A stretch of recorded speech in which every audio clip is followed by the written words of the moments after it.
Washington scoring a diplomacy win. The U.S. has persuaded a NATO ally to block Chinese companies from upgrading a key port in Europe. That ally is Croatia, a nation in Eastern Europe. It's part of NATO, the most powerful military alliance in the world. The port in question is called Rijeka. This deep-water seaport is a gateway to Central Europe. 3 years ago, 3 Chinese state-owned companies won a bid to build a terminal for shipping containers there. The news set off alarms in Washington. That's because the U.S. Navy uses the port for ship repairs.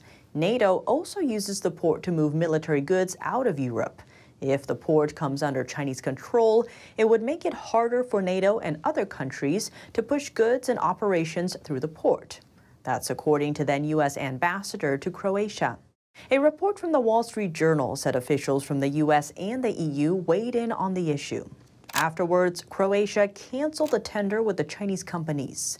The over $3 billion contract since went to a domestic company and a Danish shipping giant. The companies are expected to finish the upgrade's construction by 2025. But the deal hasn't completely wiped out Chinese influence.